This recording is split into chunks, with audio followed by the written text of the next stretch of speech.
It's our great pleasure to welcome to our 2025 Online Trend Summit Chef Niklas Ekstedt.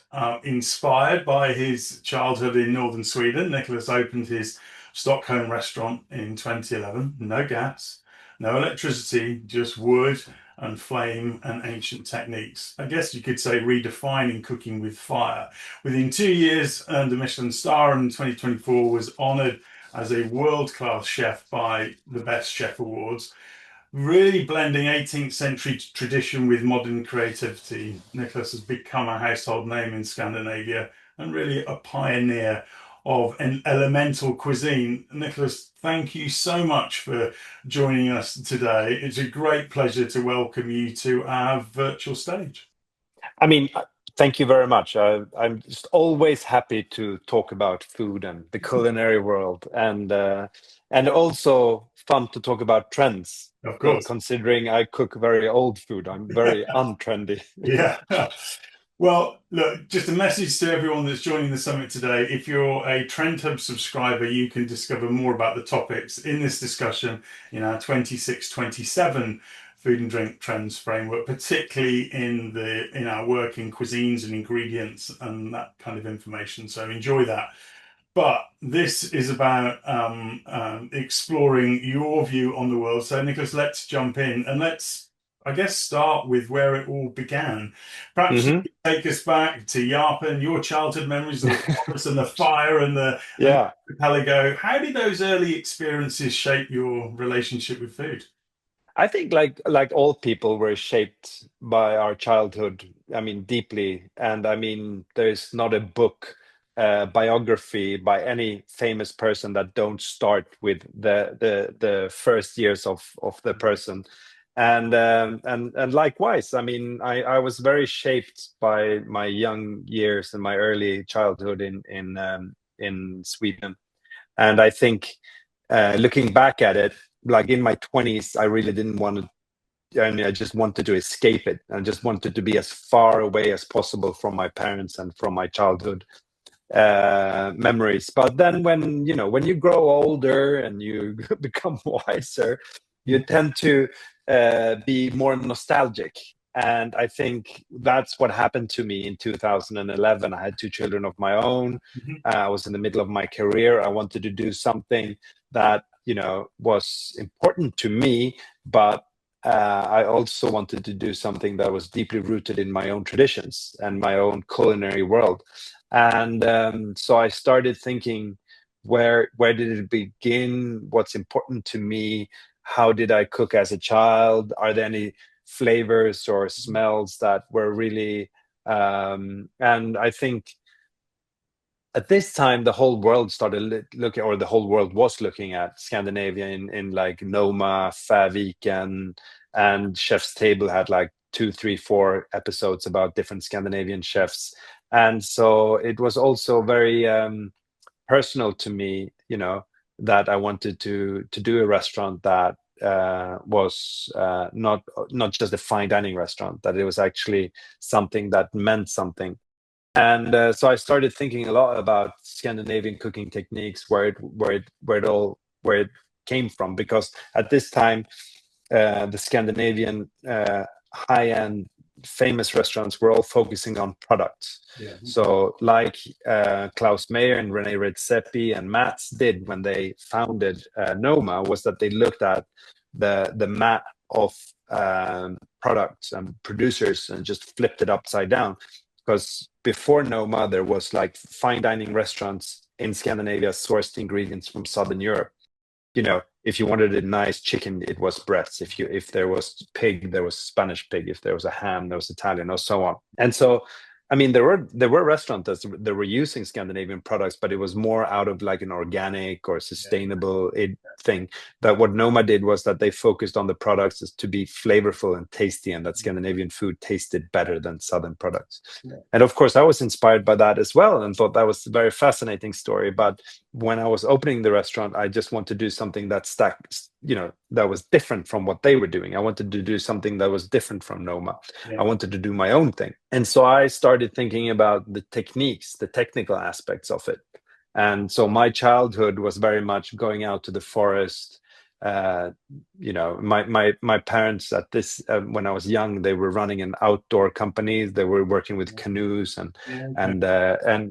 and renting out canoes and teaching people how to paddle in the rivers of northern Sweden. So we were very much an outdoor family, and we went skiing and hiking in the mountains, and the fire and the birch and that type of cooking was a very everyday thing for me as a child. Yeah. Okay. And the smell of the birch wood and cooking and eating out of it was very, very personal for me. But also the cooking techniques that my grandparents did, and the stuff that my parent praised a lot when I was a child, was because they came from Stockholm. They were living in Stockholm, and then they moved to northern Sweden to escape the city life and live a simpler life. And so they were very much people that praised this style of living there. They never took us to McDonald's. They never bought cheap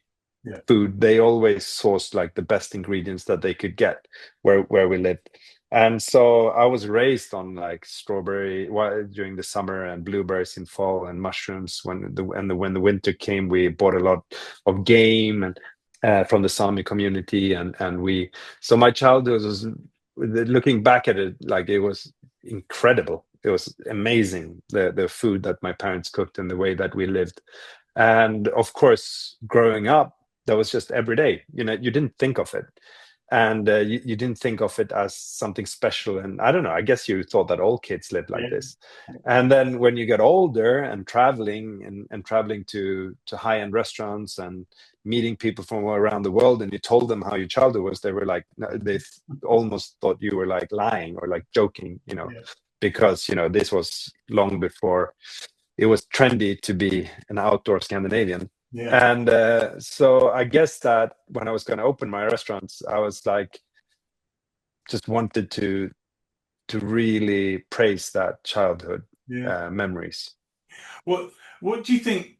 Obviously, having been to your restaurants, that it almost feels like a bit of a love letter to elemental cooking. But Yeah. aside from the technique, what does sort of cooking with fire represent to you, beyond the kind of technique? Is there any, something a little bit deeper there for you? Well, I think that, as you mentioned before, I worked at high-end restaurants like Charlie Trotter's and El Bulli and so on. And it was very much induction, very strict recipes. It Mhm. was high-end products, of course, the best products you could buy.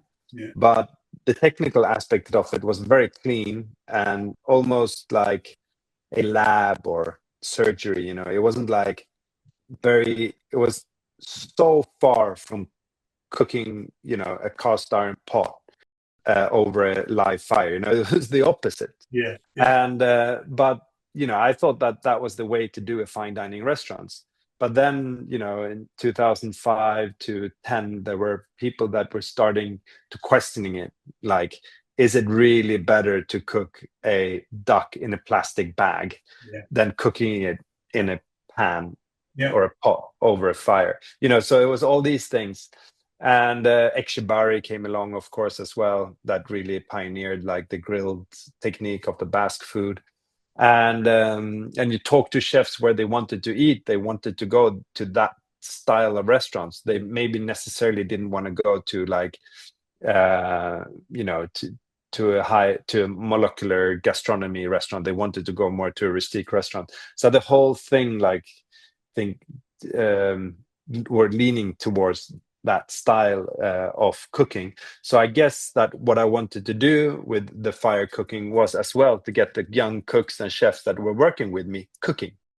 I didn't want them to lean on a recipe or a 246.7 degrees in 6 minutes and Yeah. stuff like that. I just wanted them to be aware that the food is cooking, and that it's okay to improvise. It's okay to come with your own recipe. It's okay to change something if you find it like necessary. So I think it was just, so there was just my personal thing that I wanted to of course praise my heritage, but I also wanted the young cooks to be cooking.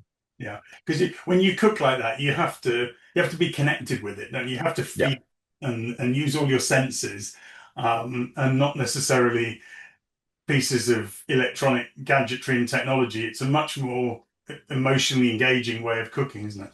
absolutely. It's more like a jazz band playing together. You know, you need to be aligned with the guy next to you. Yeah, But of course, I mean, the the difficult part of it, and that was something that we discovered quite early on when we opened the restaurant, was that if something goes wrong, you're in deep trouble. yes, Because you can save quick, you know, it's much quicker to recook something on an induction or a convection oven than there yeah, is on on a cast iron wooden stove, you know. yeah, yeah. No, Mm. get that. Um, Mm. th- Can you just talk a little bit about ingredients and how do you sort Mm. and select those elements Yeah. that speak to both your Nordic roots and fire-based cooking? And maybe you've mentioned a couple of ingredients already, but are there any particular ingredients that feel deeply personal or symbolic for you? Mm. Well, this is interesting because, you know, when I first started out, I thought that because my cooking is way more it's not a grill. You've been there, you know. It's not like, it's different. A lot of people, I think, you know, misunderstand my cooking a little bit and think of it as more like a grill, so to speak. But I mean, it's very much cast iron, Yeah, fire, smoke, very high heat. yeah, And of course, I was trained, we've mentioned this several times now, but I was trained in fine dining restaurants. yeah, And when I looked at high gastronomy, we were trained that it was small carrots, yeah, you know, gentle things, you know, yeah, a sauce cooked on a very low temperature. And then suddenly I was standing in front of a volcano, and of course you needed completely different ingredients. So my vegetable supplier, he was just laughing when I started like have conversations with him, because he's just like, you're the only star chef that I get phone call and ask to get bigger yeah, carrots and, you know, larger onions, because of course a small carrot or a small onion just disappears in that high heat. I yeah, just I needed the rough bits. yeah, And but the Scandinavian ingredients, of course, works very well with this. I mean, if you have a whole you know, big chunk of reindeer meat, or you're yeah, working with big carrots or big celeriac, and also the farmers in Sweden are not so happy to pick all these small, juvenile vegetables, yeah, or animals, because of course the season is so short and the summers are very, very. We have a Swedish joke like, "How was the summer?" "Oh, that day was amazing," and but of course you can, if you're in southern France or southern England, you can maybe plant like twice or three times harvest, but here you only have one go. And of course you don't want to pick the carrot in the size of like your little finger. You want it to be bigger. So that type of products, also the Scandinavian products, also fitted the style of cooking yeah, that I was doing really well. And of course it makes sense because that yeah, was the way that you've always cooked, right? And yeah, so I think so sourcing ingredients, I wanted to go as local as possible, and I've been pioneering that quite for a long time now. And I think that now the producers and the farmers and the people that we work with and that we buy stuff from, they really know what we're looking for. yeah, So it's so now it's quite simple. And in the restaurant in London, I try to source English products as much as possible. yeah, And I've really started falling in love with Scotland and the Scottish products, of course, because they're pretty similar to the Scandinavians ones. yeah. And the sea and the Yeah. fish is just amazing, and It's seafood is amazing in England. Yeah, incredible. Yeah, absolutely. incredible. Yeah. Is there a particular ingredient? You mentioned reindeer. Is there anything that you feel is particularly symbolic to you, do you think? There's not, no, not really. I think it's more the seasonal bits of Yeah, it. I guess mushrooms yeah, is a big thing for me. Yeah, yeah. it's just like, I get that on my don't post any more pictures of mushrooms. I'm just so tired of my mushrooms. But Yeah, it's just like, I'm so deeply in love with mushrooms. It's just such a big part of what I do and who I am, and what I eat. And but funny enough, not, I mean, as a Scandinavian, as a Swede, you think that, you know, mushroom is the pinnacle of gastronomy, because for us it's like chanterelles or truffles and yeah, or matsutake. It's the most mhm, exclusive thing you can have. yeah, But if you're not raised close to a forest, I think you don't really eat mushrooms in the way that we do. So I Yeah. need to, yeah.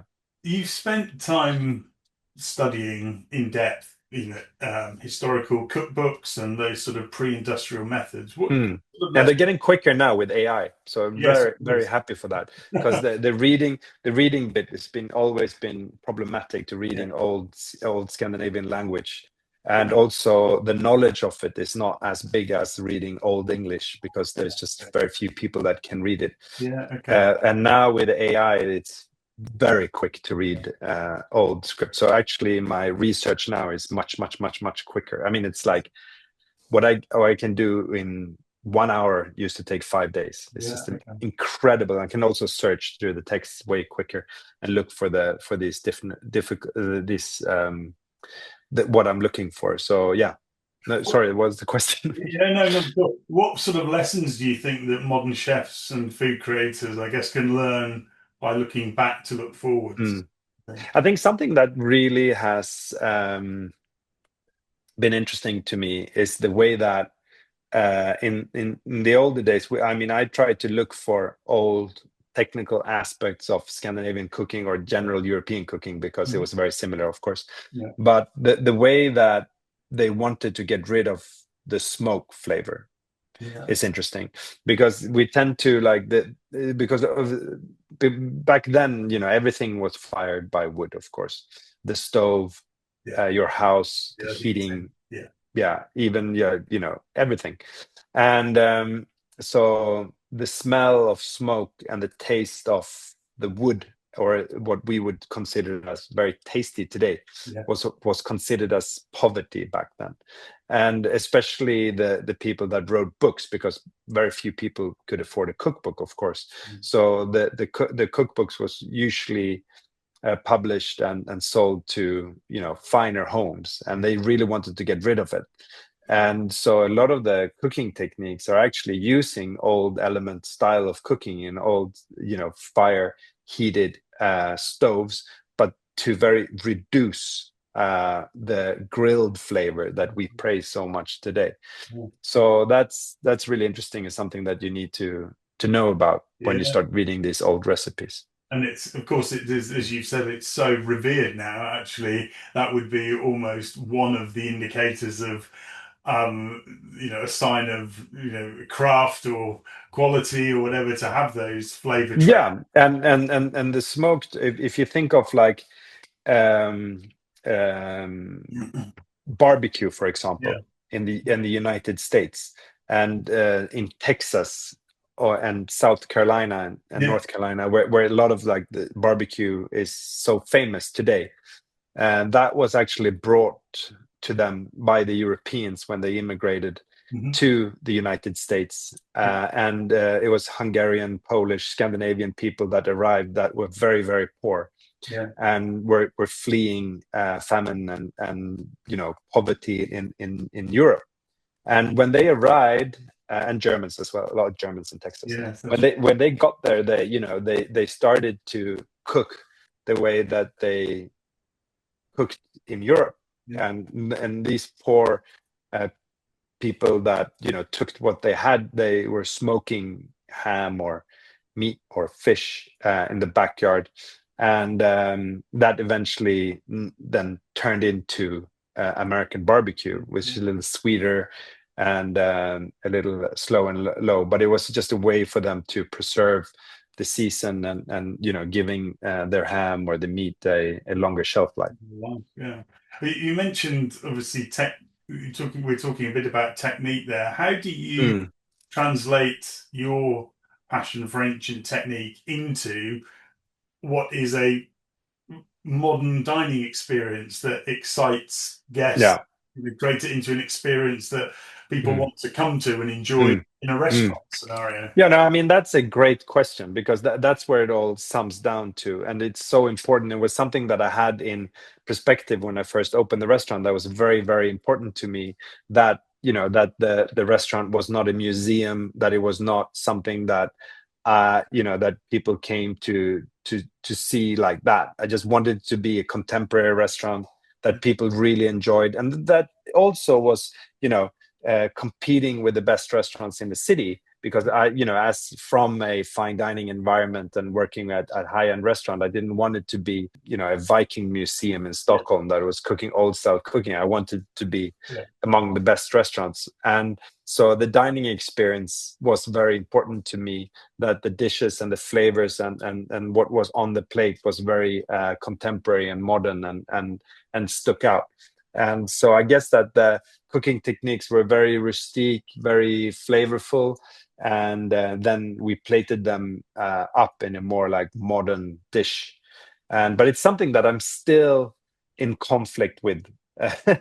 with myself, and something that it's because you're always kind of like pushed towards like what's a Michelin starred plate looks like and Yeah. what it's supposed to be. And a lot of people have ideas of what it should be, and especially people that start working at the restaurants, that and it's always like a constant work to explain to people what's important, that the technical aspect of it and the product is important, and the plating doesn't need to look like a 3 Michelin restaurant in Spain with 16 stoves and Yeah. 52 chefs.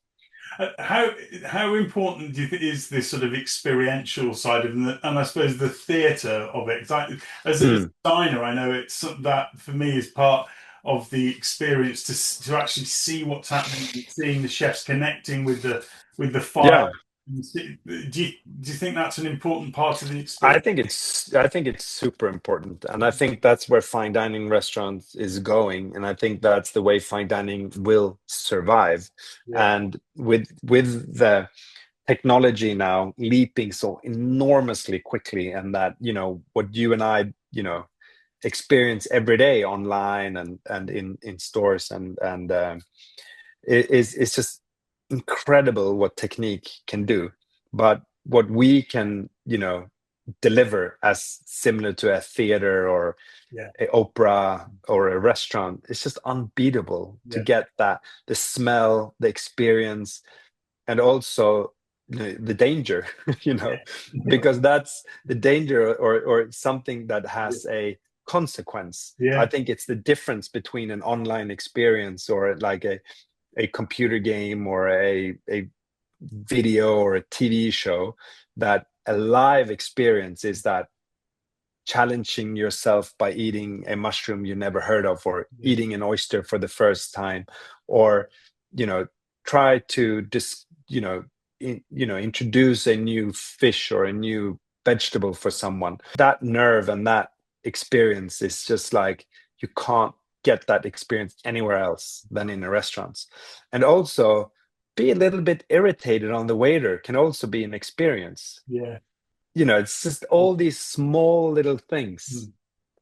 that I think that a restaurant is so important and unique and I think that's why it will survive. Yeah. And maybe I'm wrong, but I think in 50 years time, might not, I don't know what human will do or what it would look like, but I'm pretty sure we'll still be going out and eating and enjoying, a good meal in a restaurant. Yeah, no, absolutely.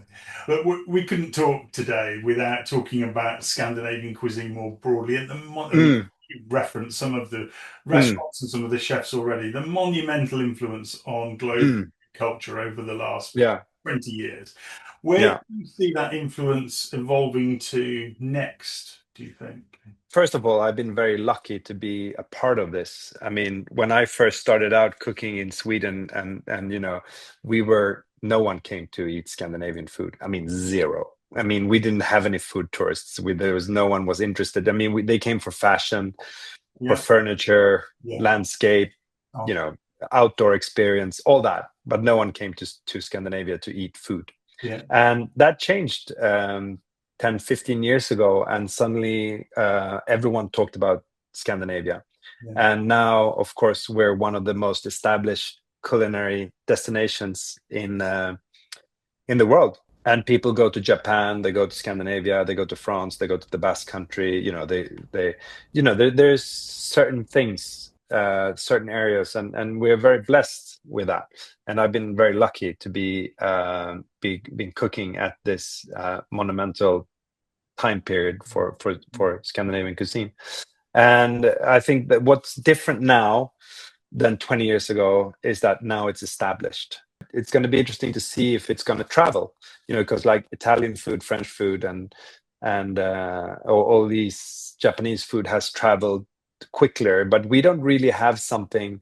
Why I think it'll struggle with going being as broad as Italian cuisine or Japanese cuisine is that we don't have like specific dish. I mean, like the Italians have their pasta and pizza, the Japanese have their sushi and their ramen, and the French have what do they have? Yeah, well, they have their croissants, and but they can travel and make money, and I think there's the problem with Scandinavian food is that we don't really have any of that. I mean, we have meatballs, but I don't think it's going to be out of IKEA. I don't think it's going to be like a massive meatball restaurants all over the world.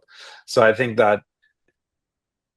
it's had its hype, and I think that it's going to be an established destination like the Basque Country or maybe southern Japan. I think it still will be that part of the world where people will come and go and enjoy restaurants and enjoy this amazing part of the world. But I think that it'll probably I think we've peaked. Yeah. Is that being naive? I don't know, but no. Well, I think the point you make there is an interesting one about some of the other countries you've referenced and dishes, whereas it feels more Scandinavian cuisine perhaps feels more technique led and perhaps a bit more, I guess, philosophical as well. I think as well, which is I think transports in a different way to dishes and ingredients. Yeah, and also like Scandinavian cuisine started being very high-end, very ambitious. That's where people first, discovered it. Yeah. And then they discovered the humble parts, while Italian food and Spanish food started humble and then took the humble food and brought it into fine dining. I think like Osteria Francescana with Massimo Bottura is the best example. If you would compare him to Rene Redzepi, or two people in the same period of time became famous, Massimo Bottura took humble dishes like the lasagna and made them into fine dining dishes, while Rene took high-end Scandinavian products and put them in a high-end fine dining dish. So with that said, I think there's one thing that's still, and I think that that we could make nice again, and that's the smorgasbord. Yeah. The Swedish buffet that really has had its bottom.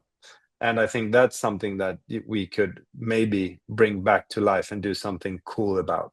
Yeah, definitely. Well, and that is something that feels very transportable as well, and actually very aligned with the way that modern food culture is going, more informal, more casual, more interactive.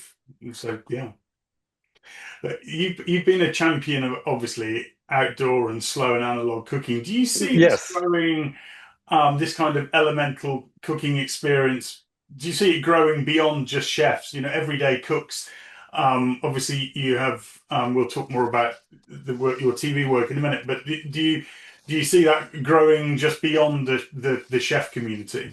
Yes and no, I would say. I mean, cooking outdoors and doing like being more ambitious, it's quite complicated, and it needs you to be quite disciplined, and at the end of the day, I think people have very busy everyday life, so them doing something very ambitious outdoors will be something that will I don't think so. I don't think it's going to be it's going to be a small trend, but not a huge trend. But I think people want to experience and go more outdoors, enjoy it. But maybe like cooking very ambitious outdoor, I think is complicated and everyday. But with that, I think outdoor restaurants and outdoor experiences and festivals and having wanting to go to a different setup than a regular restaurant. That I think will be something that definitely will happen. Because if you look at nightclubs or like late nights music venues, and they had their peak maybe 10, 15 years ago. Yeah. Now young kids want to experience that in a bigger group or less boozy environment, and they really want to go to maybe a festival or a music, with good food and good atmosphere and nice people. So I think like here in Gothenburg, in the second largest city in Sweden, we had the nightclubs are all closing down, but way out west, which is like a music festival every late summer, is booming, and I've never had so many people attending it too. So I think maybe that trend can Yeah. be similar to the restaurants. Maybe open less restaurants, but there will be more food festivals and outdoor venues where you eat food. Greater level of connection with nature, that kind of thing. Dining environments that perhaps a little bit more elemental, and in woodlands and forests and exactly. Yeah. Just wanted to ask, touched on just a moment ago. You've sort of brought Nordic food, Scandinavian food, to a global audience. Things like Ed Sheeran's dinner, primetime Swedish tea. How do you use media as a tool to inspire and educate and perhaps shift perceptions about Scandinavian cooking and cuisine? I think just not to be scared of it is the most important thing. I think the biggest, like, I can really see the young chefs and cooks and young chefs coming up being very afraid of talking to media or being on a picture post. And, I think it's really important that you just, let go and not be so prestigious about it. And, don't be so nervous of what people think about you or comment about you. Just go out and tell your story, be out there. And I think then media will love you and you will love media. But of course it's not always easy to be like that, because it's like that, like, I'll never be the chef of the chef in Sweden. There'll always be, ambitious young chefs that will think that that you talk too much in media and don't. But I think, why not do both? I take my restaurant super seriously, but I can also talk to you, and I can also be on MasterChef, and I can also do a stupid post on TikTok. I think, I mean, Gordon Ramsay is the best example of that. He runs his 3-star restaurant, but he's also out there, talking and being, funny. So I think that be serious what you do, take your cooking seriously, but also let go a little bit about your maintain relevance to a universal audience, I guess, as well. How do the social and environmental shifts that we're seeing, particularly from climate consciousness and also I guess cultural rediscovery, how does that impact the way you think about food and fire? Oh God, I think about it every day, of course. But especially when you see, as in when you're thinking about the environment as the global warming and the aspects of. I mean, in that aspect, I mean, we can clearly see how the seasons are changing quite quickly, especially in Scandinavia, because we've been so used to 4 seasons and very, very cold winters. And of course that is shifting now. The winters are getting shorter and shorter. The summers are getting longer, and I mean, I don't know what we have on the temperature now, but it's like probably 20 Celsius out in September in Sweden. And of course, the mushroom season is changing. The milk flavors are changing. I mean, everything is changing. The game, I mean, fish in the sea. I mean, so it's a huge impact. And especially me, who've been cooking for like 30 years and professionally, like running a restaurant for 20 years, I can see how much it's impacted on the products and producers.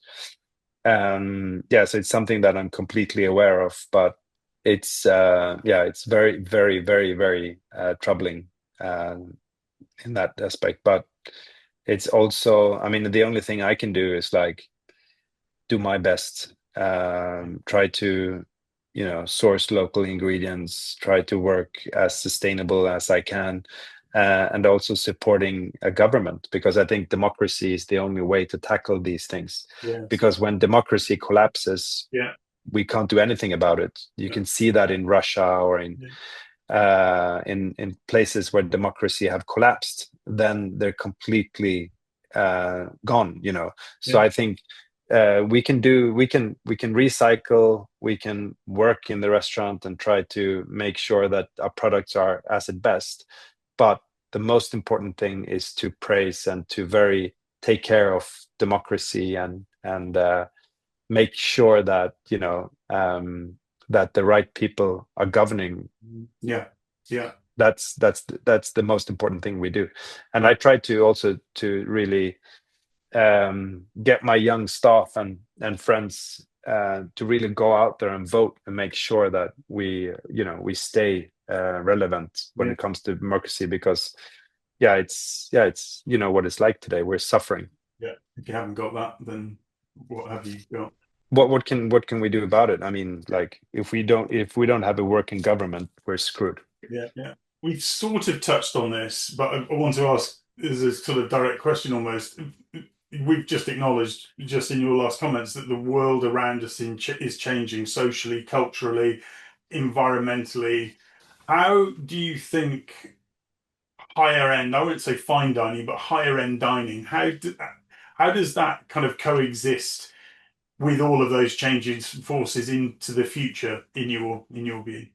Probably what I've done, running a restaurant for like 15 years, 16 years, and that was probably not so common. I can see young chefs today opening and closing restaurants quickly, and the landscape's changing quite rapidly. And I don't know if you attended MAD this year. No. But they talked a lot about these topics this year in Copenhagen at the conference, or the symposium, as they call it. They talked about longevity and about these things, that how to pass on your restaurant to the next generation. I think that's a great philosophy, and I think it was a great topic. But living in the time that we do, and where things changes so quickly, I don't know if it's a must. I don't know if restaurants should survive 20, 30 years. Maybe restaurants should only be around for 10, 15 years. Maybe the memory of El Bulli, where I worked, I don't know if the legacy would have been the same if that restaurant would have run for 30 years. Maybe not. Maybe it's like, okay, Oasis now are doing a tour again, and getting back together, and that people live on the nostalgia from the 90s. If they wouldn't have stopped playing, maybe we wouldn't have that nostalgia. I think that fine dining restaurants and high-end and ambitious chefs will still be around, but I don't know if I don't think we'll get like a Fat Duck or Paul Bocuse, or I don't think they'll survive as long. I think there'll be more quick movement, more rapid opening and closing, and things like that. So I think that's probably the big picture of it. There'll be more opening, quicker and shorter times. Are there any sort of new frontiers? I suppose I'm thinking about what's next for you. Are there any new frontiers or fire and flavor or philosophy that you're excited to explore into the future, you think? I mean, I'm really trying to reach out to one or two of the universities here in Sweden to try to work on a more longer collaborations. I think I mean, chefs, we tend to work with farmers and maybe with our staff, and maybe a couple of foragers and stuff like that. But our collaborations are very small when it comes to working with more educated people. So that's something that I would love to explore a little bit, to see if I can find someone to collaborate with one of the universities here, and see if we could have a longer research time about certain products and topics. Enzymes are really interesting as well. Yeah. just a final word. If you, Mm, our audience is, innovators and change makers literally across the globe, the 2,500, over 2,500 people joining us today. With mm. what would be a guiding principle or a belief about food in the future that you have? What would that be if you were to leave our audience with a message? A lot of food and things that we do and things we have every day, we take for granted. We just assume that it's there. Mm. But people in the Baltic Sea here that I've worked with have taken herring and pickled herring for granted the whole life, and it's not there anymore. Mm. We don't have any cod anymore in the Baltic Sea. So I think something that's really important is like, don't take chocolate and coffee or bananas for granted. They might not be there in a year or two. So Okay. make sure that you enjoy it, but also really maybe look for alternatives to Yeah. things that are not sustainable. Yeah. No, that's perfect. Thank you so much, Nicholas. I feel like I could talk to you for hours. Unfortunately, Me too. we've got we've Me got too. we've got a time limit, and Yeah. most genuinely, a huge thank you from Team The Food People and the 2025 Summit audience for sharing some of your intimate stories, your knowledge, your expertise, and experiences about elemental cooking with our audience. It honestly has been a true honor to speak to you. So thank you for joining us today. Thank you very much. It was my pleasure. See you soon. Bye bye. See you soon.